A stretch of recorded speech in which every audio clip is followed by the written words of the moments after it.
All right. Well, hello everybody. I totally didn't even notice that the counter was gone. But hello everybody. I hope you're having a fantastic Friday. Happy Friday. In case you guys don't know, or happy Saturday if you are Warlock and you live. Right. Well, hello everybody. Oh, shit. I totally didn't even notice that the counter was gone. Why can't I hear myself? Hello everybody. hold I on. hope you're having a fantastic go. Oh my god, there we go. Okay, my stuff was not muted. I think we're good now. Okay. So hello everybody. Hope you're having a fantastic Friday. So hello to everybody on what I want to call the ether of the internet. Out into the unknown. I hope you guys are having a fantastic Friday. Boomer. I didn't mean to, but oh my god, we have such big news to talk to you guys about, and it's absolutely bananas. Yeah, at least it was not something embarrassing. That is true, Cage and Corey. That is very, very true. Although honestly, I don't get embarrassed by a lot of things because I do a lot of really stupid stuff. So let's face it. I'm the first one to say, hey, I want to do that, even though it sounds stupid. Like that's me. Like the stupid person that decides that it's a good idea to, I don't know, do something without brakes. Yeah, it has happened. It has happened. Oh my god, it's absolutely crazy. But hello, YouTube. How are you guys doing? We are only streaming to YouTube today. Because I didn't have enough time to set up my Kick and my Twitch, so we're only on YouTube today. Hello, Warlock and Chris Sand. How are you guys doing? And hello, Terry Crystal. I see you over there. Super adorable. I do have the, I'm gonna try and put the thing that you got me, the little necklace on, for the Festivus stream later. So, it's really cute. So I will try and put it on there. So I will try to do my best.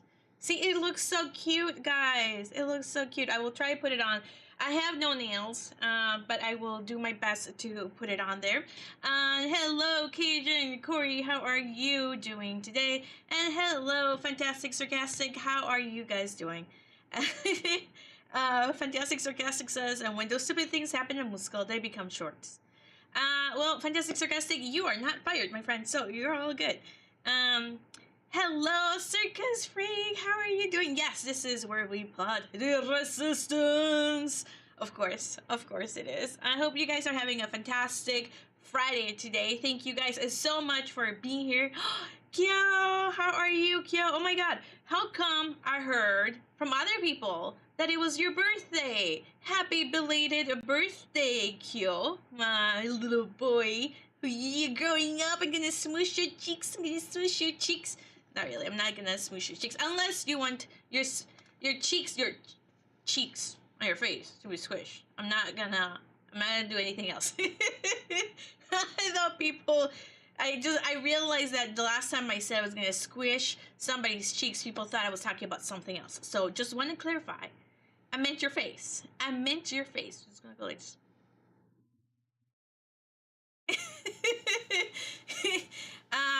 Terry Crystal says, a woman look great in a choker. Oh, thank you. Yes, I do think the choker is really cute. I will wear it. I kind of put on just a like random shirt. So this is a shirt that I got for today. I hope you guys are having a fantastic day today. So today we are talking about Alec Baldwin because it's absolutely crazy. So let me do a small recap for you. So in case you guys don't know, what happened is at the Rust movie, they were filming a scene inside a little church. And Alec Baldwin had a gun with him. It was a prop gun, which, by the way, can still fire live shots, as we all know. And there were live rounds in the gun, right? So he got charged with manslaughter because unfortunately somebody did die as a result of this. So he was charged and the case went to trial, and that trial was epic. I really wish I would have covered it, but it was absolutely epic. Particularly the last day of testimony, that, I think it was like the third day of testimony or the fourth day, when they started to talk to the detective. So when they were talking to the female detective, the female lead detective, the female lead detective was very well trained and prepped for the trial, I should say. She, when they were talking about the evidence and how the evidence, got into, how it was apportioned and everything, she always just mentioned that she and her team, which presumably made it sound like it was just a police department and the CSI individual. Well, I don't think it's the actual. I think it was something similar to that effect. The technology individual, the forensics specialist, met with her team inside the police department to kind of determine that, right? So she laid the foundation to make it sound like all of the bullets were accounted for, and she and the forensics individual and then her boss were in a meeting to talk about the evidence and what to do with the evidence, right? When it came to the forensics testimony, her testimony blew the case wide open because she mentioned something that the detective never did. And what she mentioned was that there was another man who came in with rounds that were from the set that he had kept in his possession. So there is definitely a lot of gossip about the reasons why he did it, because he wanted to make sure that Hannah Gutierrez didn't get free, right? So there's a bunch of gossip that came into that, right? As they were talking about the reasons why he kept the live rounds. And she said, and then Alec Baldwin's attorney said, well, hold on a moment. Why weren't those produced? Why weren't we told about those rounds? And it was at that time that the forensics expert said that she and the lead detective and her boss had a meeting with Kari Morisi, which is the state prosecutor. And they made a decision at that time to put those rounds under a completely different name and a completely different file number, right? And they basically, by that action, they hid those rounds. So why does that matter? Well, if you are facing criminal prosecution, it is your right to see all the evidence. It is your right to see who is going to testify against you. It is your right to be able to cross-examine that. It is your right to be able to test the evidence as well and present your case. That is your right, right? You have the right to defend yourself. And that is a right that, of course, came from 1963, which is Brady v. Maryland. And Brady v. Maryland is a U.S. Supreme Court decision that held that under the 5th and the 14th Amendments, the prosecutor has a duty to disclose favorable evidence to the defendant upon request if the evidence is material to either guilt or punishment, right? So again, whether it is material to guilt or punishment. Let me just kind of put the chat box here. I just realized I didn't have that up. So again, guilt or punishment, it doesn't matter. It has to be material. So what is a material fact? A material fact is something that is of substance, something that is going to be really important and crucial to your case, right? And here, live rounds are important to this case because the question was, how did those live rounds come into his gun? And what they found was that there were live rounds on the cart, right where he was. There were light rounds in his gun. There was a live round, I think, like in one of his pockets or something like that. And then there were 2 live rounds scattered on the church as well, on top of just the one that he fired. So they were everywhere. And when it comes to manslaughter, they really need to figure it out, if he was culpable, and what happened. How did the live rounds get there? That is a material fact. That is something that can go to punishment or to free him.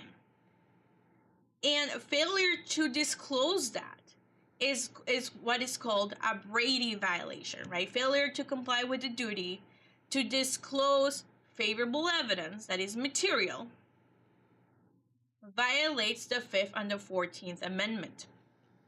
So in terms of what the court looks at to see if there's a Brady violation, they look, 1, is the information favorable to the accused? 2, was the information suppressed by the government, either willfully or by mistake, accidentally? Or 3, is there prejudice that must have ensued sufficient to undermine confidence in the verdict? And here, the bad actor is the lead prosecutor. So what happened during that day, the last day of the trial? Well, what happened? Well, the second chair, the second prosecutor, because usually trials you have a first chair and a second chair. The second chair quit. She quit, and she did provide a lot of interviews and testimony about how she felt this went against her ethic violations. And I've talked about how, as an attorney, you take an oath. You take an oath to uphold the Constitution. You take an oath to make sure that you're complying with all the rules of ethics, right? And that can lead to some attorneys quitting. Like that will lead, particularly to, you see it to when, say, a client says, hey, I'm gonna perpetuate this type of crime, and they're gonna do it, and you have a duty to stop it, right? So your ethics come into play there as well. You have an ethics to represent your client, but you also have an ethics to adhere to the laws of the state and the laws of the U.S., right? So you have an ethics obligation to do that. When you think about it, lawyers handle a lot of things. They are the bridge between a normal person and the court system, and you see that in criminal cases, right? Because lawyers are the ones who are protecting folks, making sure that laws are being followed, they get a fair trial. You see that, for example, if you're fighting taxes, or if you get a fine from the government. You see that for corporations who have to file with the SEC, the Security Exchange Commission, right? You see that there. They are the bridge. Lawyers are the bridge to ensure fairness. And because of that, they have a heightened duty. They have a heightened duty that they have to protect. And if they don't do that, lawyers get disciplined. So if you go to your state court website, any type of discipline for any attorneys show up right there, for example, right? So a lot of the stuff shows up there because there is a duty to, again, to do that. And lawyers are also then granted the authority of the court. As a lawyer, you represent the court. That's why lawyers can draft a subpoena and force somebody into court or into a hearing. It is signed by the judge, but lawyers can do that as well, because as lawyers are officers of the court. There is a heightened responsibility. And the prosecutor broke that. I'm kind of curious to see if anything happened to the prosecutor in terms of discipline. I might look it up later. But what she did was completely outrageous. And now, of course, she has filed an appeal. So she tried to file a motion to reconsider. A motion to reconsider is basically telling, hey, court, I know you said you're going to dismiss this case with prejudice, but can you just reevaluate your decision? The court said no. not gonna do that. We're not. I'm not gonna reconsider that you're done. You are done. So what Carrie Morrissey did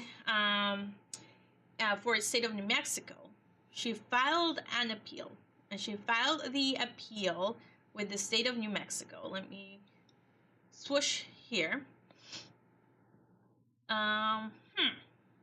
You can't really see it very well, so let me make my background. There you go. Maybe this will help a little bit. Okay. So she filed a notice of appeal here with the state of New Mexico.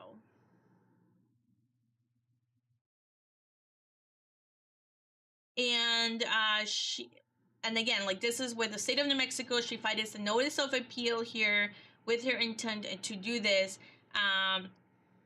for granting a motion to appeal for granting the expedited motion to dismiss and sanctions under Brady, Giglio, and Rule 501, filed on July 31st, 2024. Those were the motions that the court granted that day because of what the prosecutor did. There is no memorandum yet. Usually what happens is you will file a notice of appeal, the certification document, certifications of service first, and then you have like 30 days or 60 days, or depending on the motion that you're filing, could be 120 days to file a memorandum of understanding, a memorandum of law to explain why you should, why the appeal should be granted. I really don't see her be able to argue why this motion would be granted. There is no reason under Brady that she could do it, because again, we're talking about the standard again, something that would be favorable. It doesn't necessarily mean that it needs to be admissible. It's just something that is going to be favorable. And we're talking about the fact that they withheld an entire box of bullets that clearly showed they were live rounds when the entire group decided, let's go shooting during lunchtime. And I can't get over the fact that this is very, very crucial to the crux of the case. This is how the bullets got there. They went out to lunch to shoot guns that they were later using that same day. Which again goes to something that would be favorable, something that would be material. It was not disclosed. It came up live during the court. And it only came up because the forensics expert was talking about it in cross-examination. She was asked a question, and she referenced those bullets and the box they got. And it was at that point that the attorney for Alec Baldwin started to ask questions about, where did you get this box? What file number is it? Why don't we have it? And she didn't even know that they didn't have it, right? Because she assumed that they had given it. And the decision, according to the lead detective, to withhold that box was made by the prosecutor. The prosecutor was the one who decided, we're going to put this under a different file name and a different file number. And the prosecutor said, well, Gutierrez's lawyer saw it. It's like, that's not the same. There's two different cases. There's very, very two different cases. And that box didn't come up at all in Hannah Gutierrez's case. And in fact, her attorneys tried to get a motion for a new trial and have her released based on this. And they did not win the argument because they did have notice. They had the opportunity to go inspect it, whether the fact they understood where it came from was something completely different. Because it sounds like not all the evidence was given to them. But the same judge for Hannah Gutierrez denied that motion, right? And the third prong that you're looking at is, has the confidence in the outcome been underlined, right? Like you're looking at the prejudice. Does it undermine the verdict? I would have to say it kind of does at this point. I would have to say it kind of does. When you have your lead prosecutor withholding evidence and hiding it, it really does show a lack of trust in the prosecutor and the state. And what type of verdict is it? You know, it definitely hit all of those three standards. I might do a video later showing the actual clips on it, because you really have to see their faces when they open that, when they open the box, because the dummy rounds had a different color than the live rounds. They were visually very different as well. So when you had the box, they showed a lot of pictures of what the live rounds looked like versus the dummy rounds. You could see it. Not only that, the dummy rounds, some of them had a little hole, so there was nothing inside. So if you were to grab it and you were to shake it, you could see that, you could hear nothing, right? So there were a lot of things that went into it to see whether or not they were real bullets or not. Their dummy rounds had 3 different ways that they could be identified. One of them was a little hole, right? But some of the other ones were very, very obvious as well, because they had like really big colors, right? So still very, very different. And when they opened that box, it was so clear they were live rounds. It was absolutely insane. I agree. It was not only irresponsible, but also really, really stupid. Wildly irresponsible. I agree, Nosaku. Wildly irresponsible.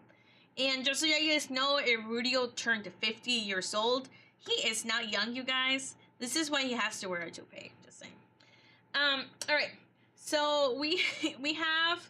So this is the court order, as you can see here, from the Santa Fe County First Judicial District Court. This is a state court. You know, we have talked about how there is state court versus federal court. This is state court that did it. State of New Mexico versus Alexander Baldwin III. And this is the order granting the expedited motion for dismissal and sanctions. And in this, I'm going to just scroll down, so just bear with me for a second.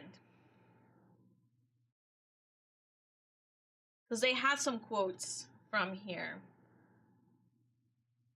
And what's really interesting too is that the prosecutor was cross-examined as well. And even though she tried to diminish the harm of the testimony that the forensics expert and the lead detective gave, it was not enough. Like, very clearly it was not enough, because she instructed them to do it.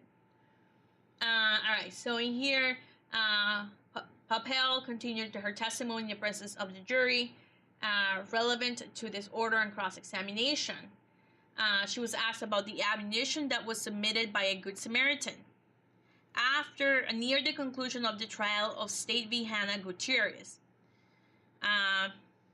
Mr. Spiro, and the Good Samaritan walked into the police station and gave you the lethal ammunition, didn't they?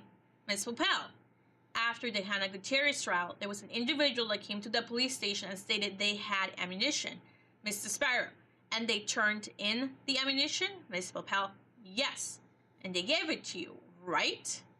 Yes. And we do have the body camera evidence that shows the individual carrying the box, going into a room, talking about the box, describing the situation, and giving it to her. So she, at this point, has custody of this. Defense further questioned that these rounds were related to the Rust investigation. Mr. Spiro is the defense attorney. And they told you that this was the ammunition that ended up with Seth Kenny that killed Mrs. Hutchins, right? Ms. Papel, I don't recall that statement. Mr. Spiro, okay, but you didn't. I mean, he told you that it had to do with the Rust shooting, correct? Ms. Popel, yes. And keep in mind, at this point, they have done a lot of depositions. Before you go to trial, you take depositions, which allows you to cross-examine folks at, at the hearing, which ends up being a blessing because the depositions happen closer in time. Trials usually happen anywhere between 3 to 5 years after the fact, so memories are not the best, and that is why usually having the police records, the memorandums, the depositions becomes so important to help folks refresh their memory as well. The defense cross-examination, further elicited testimony that they inventoried the ammunition and a supplemental report concerning the circumstances of the collection and the ammunition into a non-Rust investigation case number. This is what I was talking about. They hid it. They took it into a different file number, a different name, right? And they never told the defense about it.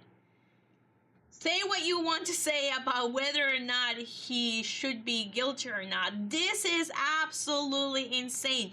You don't want the government doing this to you. We all have rights. We all have rights, and we have the right to see all the evidence and hear all the testimony against us, particularly when that means we could be sentenced to life and lose all privileges. So, Mr. Spiro, I'm asking you, isn't it the case that law enforcement likely has the matching rounds to the ammunition that killed Mrs. Hutchins? Ms. Popel, I don't know. Mr. Spiro, and you do not know because you made a doc report about this and didn't put it with the rest of the Rust evidence, correct? Those rounds were not placed with the rest of the Rust evidence. That is correct. And they were also not sent to the FBI for testing. No, they were not. So what did they do with these bullets? They grabbed them, kept in a box, forgot about them. That's exactly what they did, right?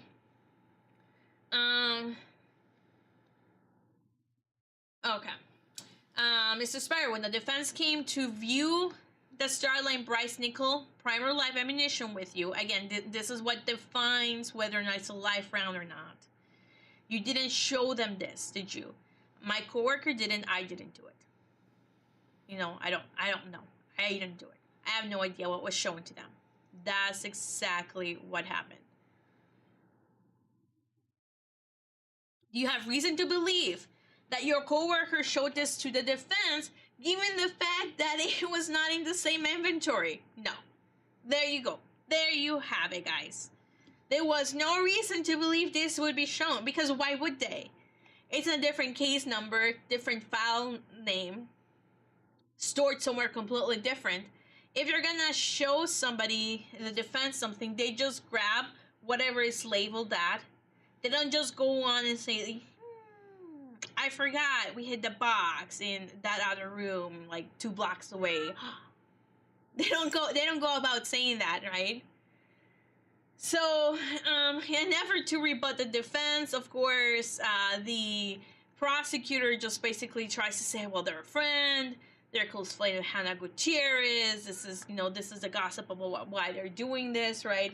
But it didn't really do anything else with it. They did absolutely nothing else with it. And the prosecutor, as I mentioned before, was cross-examined. And in her cross-examination, she came across as somebody that was too full of herself, that clearly did not care and clearly was not concerned at all. And given the fact that the testimony showed that this was her decision to do this, her decision to put this in a different file number, in different file name, that's pretty serious. Pretty damning, I would have to say. Pretty damning. So that is really the decision. Let me just move. Trying to see what my cat is doing over there. So again, so a Brady violation, we kind of mentioned that before. The prosecutor must have suppressed the evidence. The evidence was favorable. Doesn't mean that it has to be exculpatory. It has to be favorable. And the evidence was material, which we kind of talked about earlier today. And they found that they did. And then when it comes down to it, let me change this back in a second. When it comes down to it, the court did look at what other cases have done for violations, depending on what the conduct is. And based on similar case law, they found that the appropriate remedy was to dismiss the case without prejudice. Yeah, my cat, I think, wants to get out. So I will try to finish up here so he can go out. So that's really what it kind of looks at. So when we look at the cases, for example, we have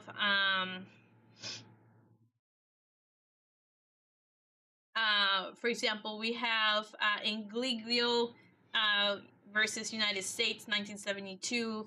They withheld the promise of immunity with a co-conspirator that provided testimony. And they found that that was enough evidence that the jury should have been aware of it and should have known that, they were being given something in exchange for their testimony. So they did find a Brady violation there, for example, as well. So they went through a lot of stuff to kind of really see what would happen. So at the end of it, the question is, what is going to happen for this? And I don't really see them be able to win at an appeal. Usually, when something goes to an appeal, the standard is much higher, right? You have a better likelihood of getting acquitted or getting a favorable judgment with the first judge, because when you go to appeal, right, and I think like we've talked about appeals before, but when you go to appeal a case, when you go to the Court of Appeals, or even if you go to the U.S. Supreme Court or the Supreme Court of the state, the standard that look at is abuse of discretion, which is really high up there, very hard to meet that standard, right? In order to meet that standard of abuse of discretion, you have to say that the judge was so unreasonable that there was no way they could have landed there, right? There was no way they could have landed there. At the trial court has discretion to make a decision. They'll look at all the evidence, and then they'll make a reasonable decision, and it might fall anywhere between this big circle over here. It might fall over here, right? Somewhere around this plot of land. We're talking Court of Appeals. The judge must have landed way up in the moon. So it's not going to be something very easy for them to win, because they have to show that it's completely abuse of discretion. It was not even in the realm of possibility. So definitely not something that Morrissey is going to be able to meet for the state of New Mexico. And the only thing I can think about why she would be doing that would be just to basically fight off any type of sanctions she has, that she might have because of her conduct. So there you guys have it, folks. That is the entire story and the tea of what is going on with the Alec Baldwin case that currently is now on appeal. It is unfortunate because it's just going to lead him to probably spend more money defending it, because he's going to have to pay attorneys to file a brief in opposing the motion in appeal to change that. But it's not going to go anywhere else other than that, I believe. So it'll be interesting to see if they do have oral arguments. I will make sure to cover those, because I'm sure those would be interesting. Most of the time, oral arguments are public, and that's always really fun to watch. They're usually much shorter, so they'll usually be maybe about half an hour-ish or so each side, so it won't be an entire day, but they're still fun and interesting to look at. But thank you everybody so much for watching today. I hope you guys had a lot of fun and enjoyed it. And just watch out for my next streams on P. Diddy, because that is going to be interesting. Didn't someone else have a log cat? I don't know. I'm not sure. But thank you guys, and I will see you guys later. Just a reminder, today is Festivus, so we'll be having a stream over at Moonskull later tonight, so I'll see you guys there. In the meantime, bye everybody.